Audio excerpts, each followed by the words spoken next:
आज हम इतिहास के एक ऐसे पन्ने की बात करेंगे जो अक्सर किताबों में कहीं खो जाता है। ये कहानी है गिरमिटिया प्रथा की, यानी गुलामी के एक नए चेहरे की। सोचिए जरा, क्या ऐसा हो सकता है कि गुलामी खत्म हो जाए और फिर भी गुलामी चलती रहे? सुनने में अजीब लगता है ना, पर इसका जवाब है हाँ, एक अलग रूप में, एक अलग नाम से। ये एक ऐसा सिस्टम था, एक ऐसा बंधन जो लोहे की जंजीरों से नहीं बल्कि धोखे से बनाया गया था। इसी को कहा गया गिरमिटिया प्रथा।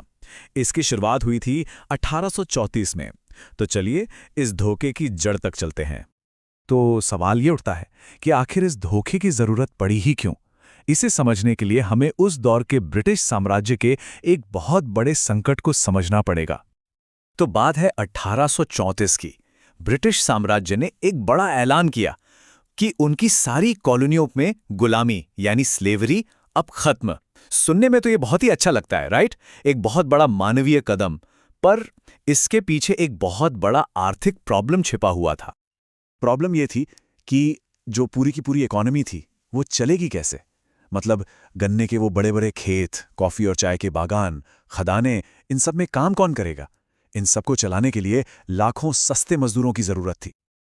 और बस इसी जरूरत को पूरा करने के लिए एक नए धोखे का जन्म हुआ, जिसका नाम था गिरमिट। चलिए देखते हैं कि यह धोखा आखिर था क्या। ये गिरमिट शब्द जानते हैं कहां से आया? ये असल में इंग्लिश शब्द अग्रीमेंट का ही बिगड़ावा रूप है। मतलब एक 5 साल का कॉन्ट्रैक्ट जिस पर भारतीय मजदूरों से साइन करवाया जाता था। अब देखिए, अग्रीमेंट सुनने में तो सब कुछ लीगल और ठीक ठाक लगता है, लेकिन ये एग्रीमेंट एक धोखा था। वादा था अच्छी तनख्वाह का, पर हकीकत में मिलती थी ना के बराबर मजदूरी। वादा था फ्री में विदेश यात्रा का, पर सच तो ये था कि वो एक वन वे टिकट था, अपने घर से हजारों मील दूर। और एक बेहतर जिंदगी का सपना, उसकी जगह मिले इनह्यूमन वर्किंग कंडीशंस, मारपीट और सिर्फ निराशा। तो समझने वाली बात यह है कि कागज पर तो ये एक एग्रीमेंट था, पर असल में ये गुलामी ही थी, बस एक नए नाम के साथ, एक नए नकाब के पीछे। नाम बदल गया, तरीका बदल गया, पर जो शोषण था वो बिल्कुल वैसा ही था। और ये सिर्फ एक सिस्टम की कहानी नहीं है, ये कहानी है उन लाखों लोगों के दर्द और सफर की जिन्हें इस जाल में फंसाया गया था।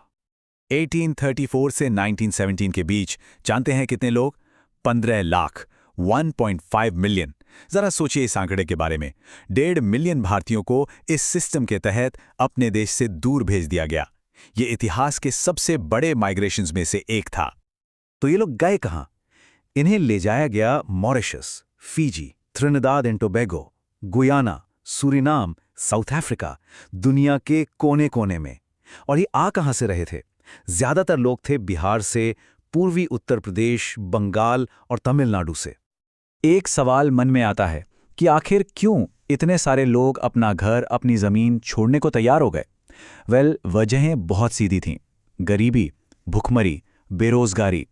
जब हालात इतने बुरे हों तो भर्ती करने वालों के झूठे वादे भी एक उम्मीद की तरह लगते हैं। लेकिन कोई भी जुल्म हमेशा नहीं चल सकता, और धीरे धीरे इस इनह्यूमन सिस्टम के खिलाफ आवाजें उठनी शुरू हो गईं। और इन आवाजों में से एक बहुत बड़ी और मजबूत आवाज थी महात्मा गांधी की। जब वो साउथ अफ्रीका में थे तो उन्होंने इन गिरमिटिया मजदूरों की हालत अपनी आंखों से देखी, और उन्होंने जो कहा वो इस सिस्टम की पूरी सच्चाई बयां करता है। मैंने देखा कि कानून की नजर में वे गुलाम नहीं थे, लेकिन वे गुलामी से ज्यादा दूर भी नहीं थे। इसी अनुभव ने उनके संघर्ष को एक नई दिशा दी। सिर्फ गांधी ही नहीं, भारत में भी अब माहौल बदल रहा था। अखबारों में लिखा जाने लगा, बड़े बड़े नेता और समाज सुधारक आवाज उठाने लगे।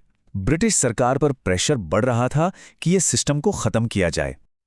और आखिरकार 83 साल बाद, एक लंबे दर्दनाक दौर के बाद 1917 में ब्रिटिश सरकार ने फाइनली इस गिरमिटिया सिस्टम को खत्म कर दिया।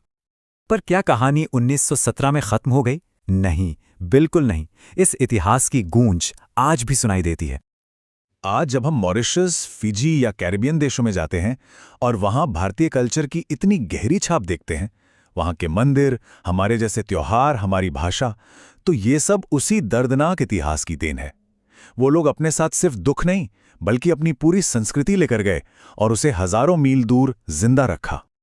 और ये सब हमें एक बहुत बड़े सवाल के सामने लाकर खड़ा कर देता है कि शोषण के तरीके तो बदलते रहते हैं, उसके नाम बदल जाते हैं, रूप बदल जाते हैं, पर क्या शोषण का जो असल स्वभाव है वो कभी बदलता है? ये एक ऐसा सवाल है जिस पर सोचना बहुत जरूरी है।